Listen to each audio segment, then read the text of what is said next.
देखिए, बलि पूजा को लेकर जहाँ तक आपका प्रश्न है, तो वह ठीक है। और बलि को लेके बहुत सारे हमारे देश में मत मतांतर हैं, बहुत सारे विवाद हैं।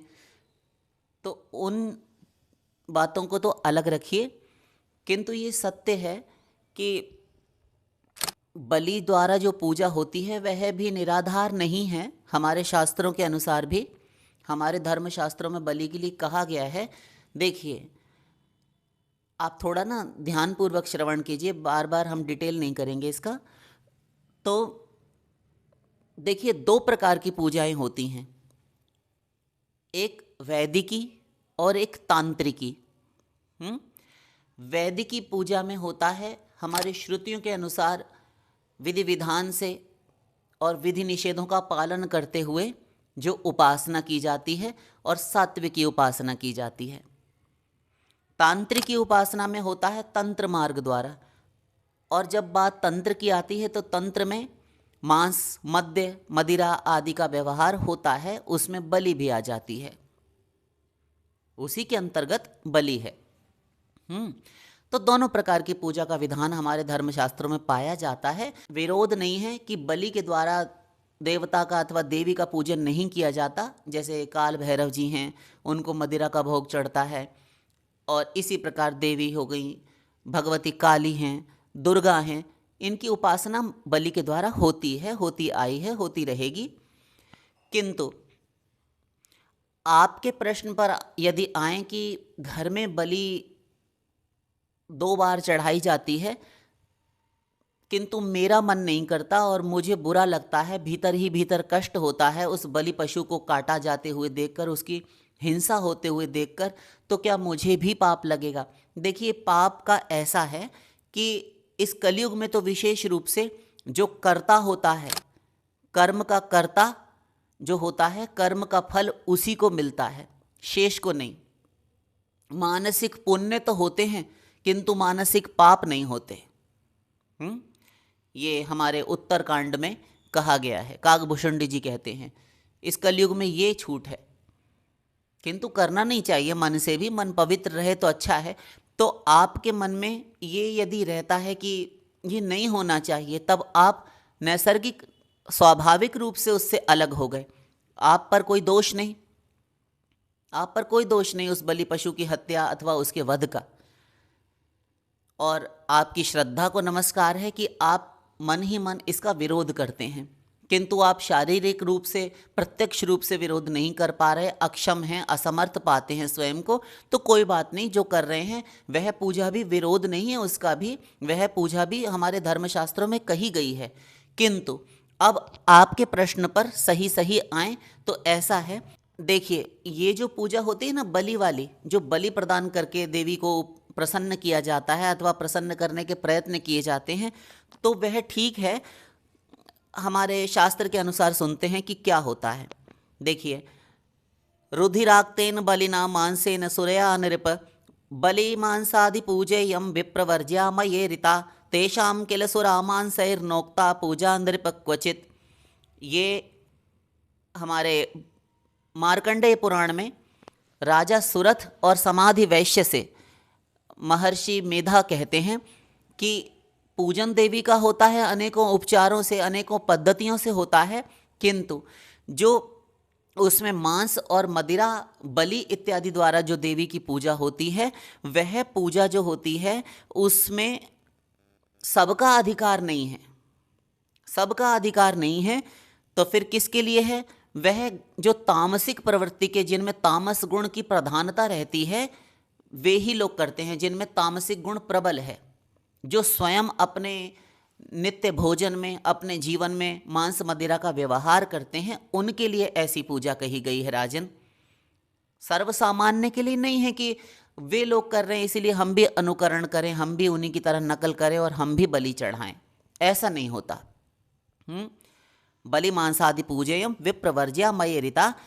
मदिरा और मांस द्वारा जो पूजन होता है, बलि द्वारा जो पूजन होता है, तो वह ब्राह्मणों के लिए नहीं है, ब्राह्मणों के लिए नहीं, क्योंकि ब्राह्मणों में सत्व गुण प्रधान होता है और ये बलि द्वारा पूजा होती है तामसिक व्यक्ति के लिए, और जो सात्विक होगा उसका विरोध हो जाएगा ना स्वभावतः, इसीलिए तो मना किया हुआ है।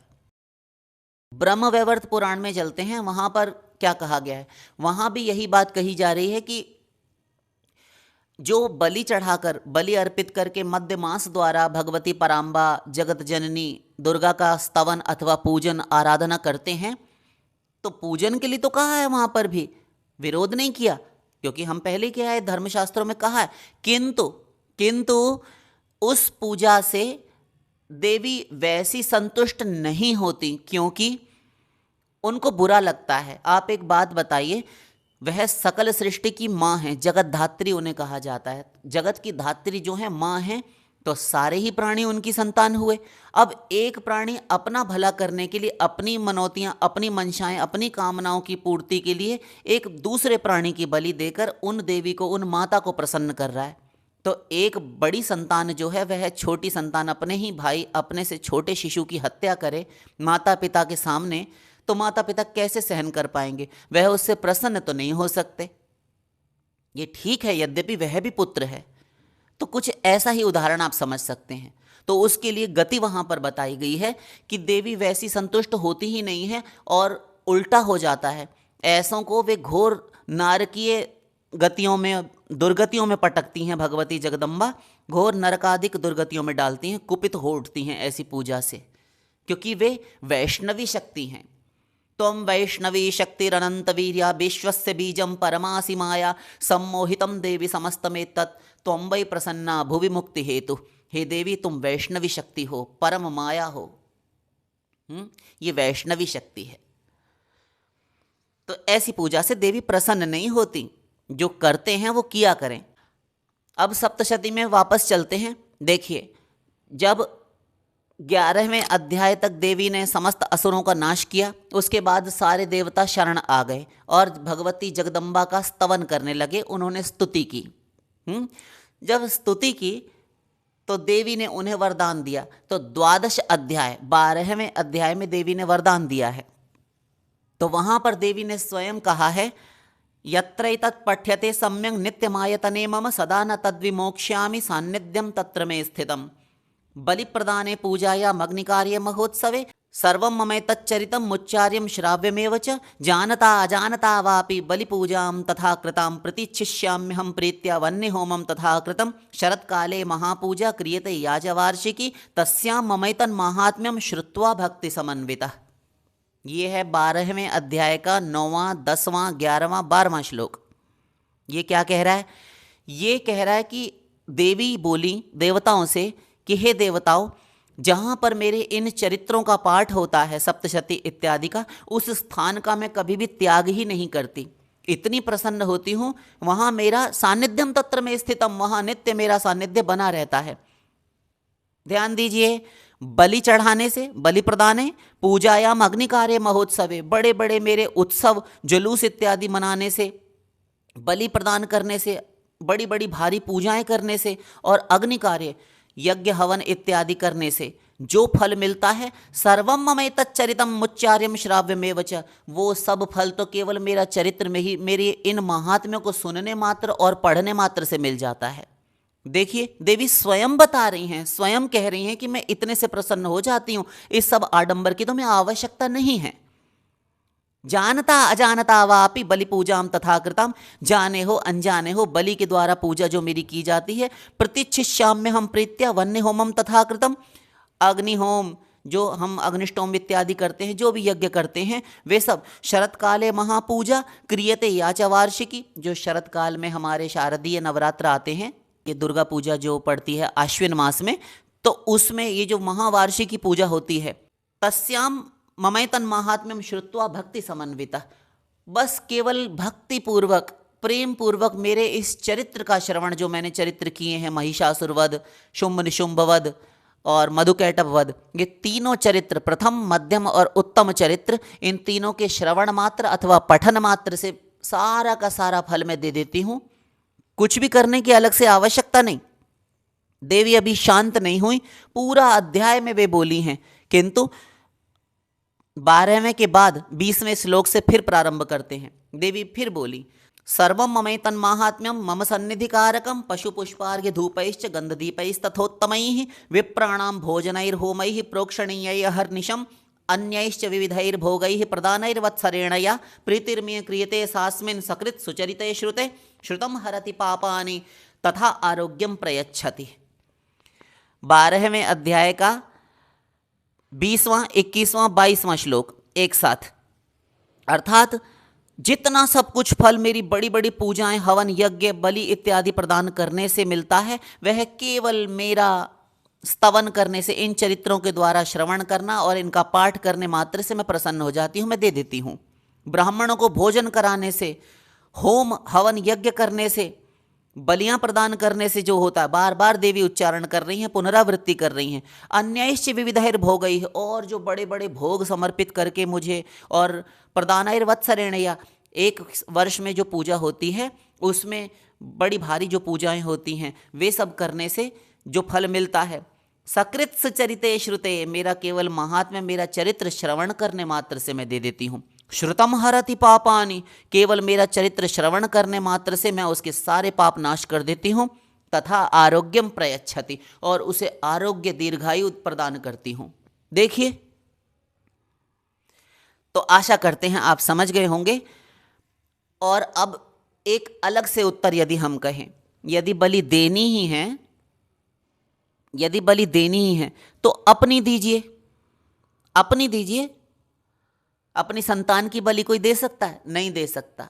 तो जब आप अपनी संतान की बलि नहीं दे सकते, अपनी नहीं दे सकते, अपना शरीर सबको प्रिय है, कोई कष्ट सहन करना नहीं चाहता, तो फिर देवी की संतानों की बलि एक देवी की ही संतान दे और मां की ही प्रसन्नता चाहे। ये आप भी समझ पा रहे होंगे, ये गलत है, नहीं करना चाहिए। जब देवी कह रही हैं कि मैं इतने से संतुष्ट हो जाती हूं, बहुत प्रसन्न हो जाती हूं, तो फिर जब संपूर्ण महात्म्य 12 अध्याय श्रवण कर लिए राजा सुरथ और समाधि वैश्य ने महर्षि मेधा से, तब वे 13वें अध्याय में, ध्यान दीजिए, 13 अध्याय में वे श्रवण करके उनसे आज्ञा प्राप्त करते हैं 13वें अध्याय के प्रारंभ में ही। और वहां से उनसे आज्ञा लेकर महर्षि मेधा से वे चल दिए। जगाम सद्यस्तपसे सच वैश्यो महामुने संदर्शनार्थम अंबाया नदी पुलिन संस्थिता। 13वें अध्याय का 9वां श्लोक आप पढ़ सकते हैं सप्तशती में। तो वे आज्ञा लेकर चल दिए। जगाम सद्यस्तपसे सच वैश्यो महामुने, वो वैश्य और राजा दोनों महामुनि की आज्ञा प्राप्त करते हैं और सद्यस्तपसे, तुरंत तपस्या के लिए चल दिए। सच वैश्यस्तपस्तेपे देवी सूक्तम परम जपन्तौ तस्मिन् पुलिने दिव्याः कृत्वा मूर्तिं महीमयीम् अरहणा चक्रतुस्तस्याः पुष्पधूपाग्नितर्पणैः निराहारौ यताहारौ तन्मनस्कौ समाहितौ। वे राजा और समाधि वैश्य दोनों चले गए और नदी के तट पर जाकर कृत्वा मूर्तिम महीमयीम, नदी की जो बालू थी उससे मूर्ति बनाई जगदम्बा की, और देवी सूक्तम परम जपन, देवी सूक्त के द्वारा देवी की स्तुति में तत्पर होकर लगातार दिन रात व्यतीत करने लगे। उनकी उपासना में अपना मन उन्होंने समाहित किया और देवी की स्तुति समाराधना प्रारंभ की। अरहणा चक्रतुस्तस्याः पुष्प धूपाग्नि तर्पणैः, और उन्होंने पुष्प, धूप, होम, तर्पण इत्यादि ये सब किया देवी की प्रसन्नता के लिए। निराहारौ यताहारौ तन्मनस्कौ समाहितौ, फिर उन्होंने अपना आहार जो था उसको कम किया, कम करते करते आहार त्याग दिया और फिर केवल वायु भक्षण करके रहने लगे। और तन्मनस्कौ समाहितौ, अपना मन इंद्रियां संयमन में करके, नियंत्रण में करके, ददतुस्तौ बलिम चैव निजगात्रा सृगक्षितम एवं समाराधयतो स्त्रिभिर्वर्षैर्यतात्मनोः परितुष्टा जगद्धात्री प्रत्यक्षम प्राह चंडिका।